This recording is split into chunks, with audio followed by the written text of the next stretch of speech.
ادبیاتشناسان و دوستداران شعر روز 1 نوامبر در تالار کمال خوجندی جمع آمدند تا از ویژگی‌های ایجادیات فرزانه صحبت کنند.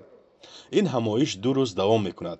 در روز اول مهمانان از ولایت‌های سمرقند و فرغانه ازبکستان، جمهوری اسلامی ایران و آلمان سخن کردند. خانم فرزانه رو همون اندازه که شما در اینجا میشناسید و دوست دارید در کشور ما ایران هم بسیار دوست دارن و میشناسند و جزو مفاخر زبان فارسی و شاعران بلند آوازه معاصر زبان فارسی میدونند. استادان من استاد شفیعی کدکنی و آقای دکتر یاحقی که معرف حضور همه شما هستند، ایشان رو به حق در شمار یکی از 3 تن بانوی زبان فارسی، شاعره زبان فارسی، یعنی خانم فروغ فرخزاد، سیمین بهبهانی و بانو فرزانه خوجندی می‌دانم. فرزانه که در آغاز ماه نوامبر امسال 60 ساله می شود، نخستین شعرهایش را در روزنامه دوری و کتاب‌های دسته‌جمعی زیر نظر شاعر شهیر تاجیک لایق شیرعلی سال 1984 نشر کرده است. تا حالا نزدیک به 50 مجموعه شعر او به چاپ رسیده است.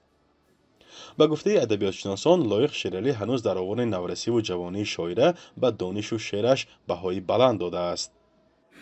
صحبت یک نابغه دیگری استاد لایق که من خوشبختانه فرزانه بانو دخترخوانده استاد فرزانه بودم، من برادرخواندشون بودم، استاد آذرخش پسرخواندشون بودم. صحبت بسیاری داشتیم و در یک صحبت که شعر کیف بودم در مورد فرزانه گفتم که خدا عمرش دراز کند، پیغمبری شعر بشود.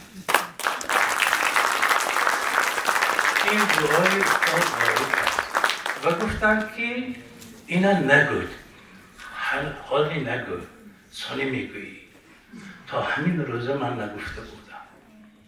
فرزانه خوجندی به فرق از سال روزهای قبلیش امسال شب‌های ایجادیش را همراه همسرش شاعر خلقی تاجیکستان آذرخش دایر نکرد و در این همایش علمی گفت که حوادث نابهنگام روزگارش نقشه‌هایش را برهم زدند. ماه اپریل سال 2023 پسر 21 ساله شاعران آذرخش و فرزانه به طور مرموز جان باخت. شاعره در این روز از فراق جانسوز با یگانه پسر غورمرگش حرف زد. من هم با استاد آذرخش نیت داشتم که همه شما را به دور همین دسترخوان محبت و دور همین دسترخوان ایدانه فراخوانم به جشن دامادی همایون جان عزیزمان. اما چیکار کنیم که نقشه ما دیگر و نقشه بالا دیگر است، مهر انسان دیگر و مهر تعالی دیگر است. هرچی برنامه کشیدم خط بطلان زده شد، خط قسمت دیگر و خواسته ما دیگر است.